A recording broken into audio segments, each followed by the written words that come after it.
மதுவிலக்கு தேவை என்று எழுப்பப்பட்டுள்ள கோரிக்கை அரசுக்கும் ஆட்சியாளர்களுக்கும் எதிர்மறை தாக்கத்தை ஏற்படுத்தி இருக்கிறது.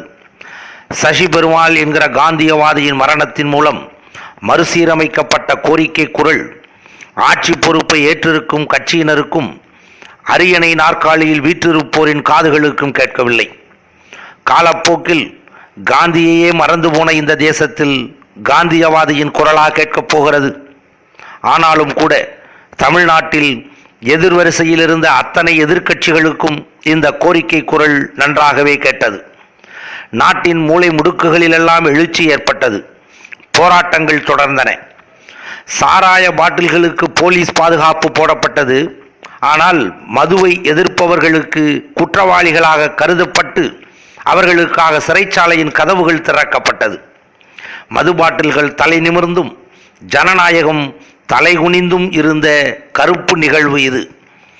வருகிற 2016 தேர்தலில் அதிக அளவில் தொகுதிகளை கைப்பற்ற வேண்டும் என்ற அரசியல் ஆதாயத்திற்காகத்தான் இந்த எதிர்க்கட்சிகள் எல்லாம் களமிறங்குகின்றன என்று சொல்பவர்களும் இருக்கிறார்கள். எப்படி இருந்தாலும் சரி, எதற்காக இருந்தாலும் சரி, இந்த புனிதமான கோரிக்கையை முன்னெடுத்து மக்களிடத்திலும் இளைஞர்களிடத்திலும் எழுச்சியை ஏற்படுத்தியதற்காகவும் சரியான நேரத்தில் சரியான முறையில் தேவையான அரசியலை செய்ததற்காகவும் தமிழ்மொழி.net தலைவணங்கி அவர்களுக்கு நன்றி சொல்கிறது.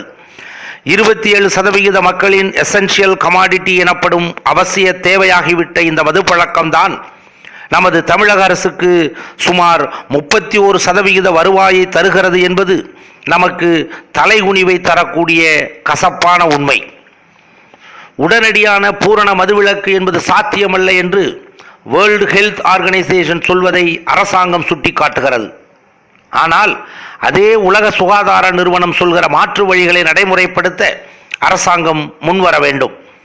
முதலில் கடைகளின் எண்ணிக்கையை குறைக்கலாம், பின்பு விற்பனை செய்கிற நேரத்தை குறைக்கலாம், அதன் பின்பு விற்பனை செய்யப்படுகிற நாட்களின் எண்ணிக்கையை குறைப்பது போன்ற நடவடிக்கைகளில் ஈடுபட்டு மக்களையும் மனதளவில் தயார் செய்து பின்பு குறிப்பிட்ட காலத்திற்கு பிறகு பூரண மதுவிலக்கை அமல்படுத்தலாம்.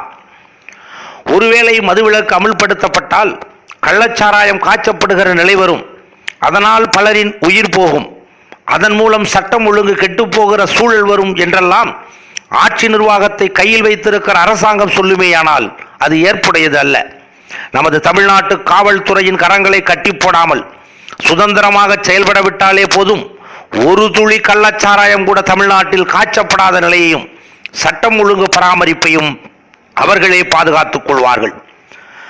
சுமார் 26,000 கோடி டாஸ்மாக் மூலம் வருகிற வருவாய் இழப்பை ஈடுகட்டுவது எப்படி? இங்கே பணிபுரிகிற 30,000 தொழிலாளர்களுக்கு மாற்றுப்பணி வாய்ப்பு தருவது எப்படி என்ற மிகப்பெரிய கேள்வி அரசாங்கத்திற்கு உள்ளது. இதை அனைவரும் ஏற்றுக்கொள்கிறோம்.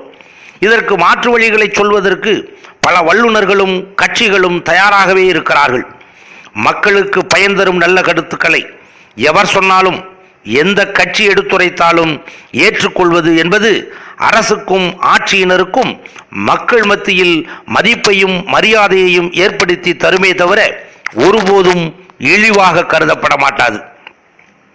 என்னை பொறுத்தவரை விரல் விட்டு எண்ணக்கூடிய ஒரு சில தனியாருக்கு தாரை வார்த்து கொடுத்திருக்கிற ஒரு சில கனிமங்களின் ஏற்றுமதி உள்ளிட்ட விற்பனையை அரசாங்கம் நேரடியாக செய்தாலே போதும். இதைவிட 2 மடங்கு வருவாய் கிடைப்பதற்கு வாய்ப்பு இருக்கிறது.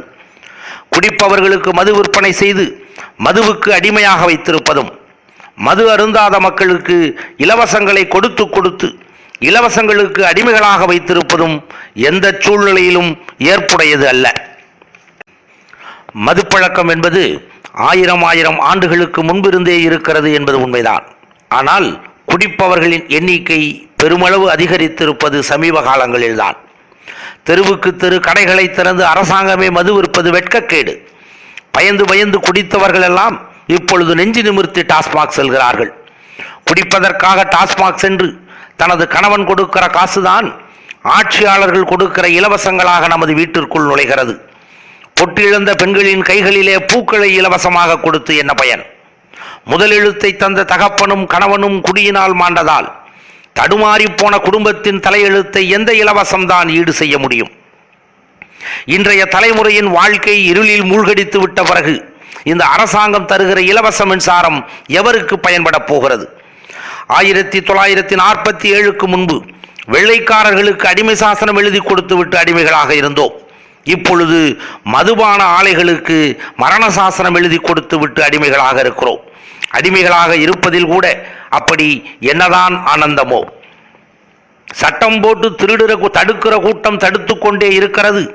ஆனாலும் கூட திட்டம் போட்டு குடிக்கிற கூட்டம் குடித்து கொண்டே இருக்கிறது என்று எதிர்காலத்தில் மதுவிலக்கு அமல்படுத்தப்பட்ட பிறகும் சொல்லக்கூடிய சூழல் வராமல் நமக்கு நாமே விழிப்புணர்ச்சி ஏற்படுத்தி கொண்டு நம்மை நாமே மதுவிலிருந்து விடுவித்துக் கொள்வது என்பது ஒவ்வொரு தனி மனிதனின் எண்ணமாக மாற வேண்டும்.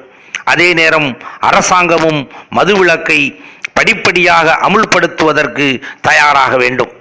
அவரவர்கள் மது அருந்தும் நுகர்வு முறைக்கு ஏற்ப நமக்கு நாமே சுய கட்டுப்பாட்டை சூறை எழுப்பிக் கொள்வது சாத்தியம் என்றால் மட்டுமே வெகு விரைவில் தமிழ்நாட்டில் பூரண மதுவிலக்கு சாத்தியம் என்று சொல்லி உரையை நிறைவு செய்கிறேன். நன்றி.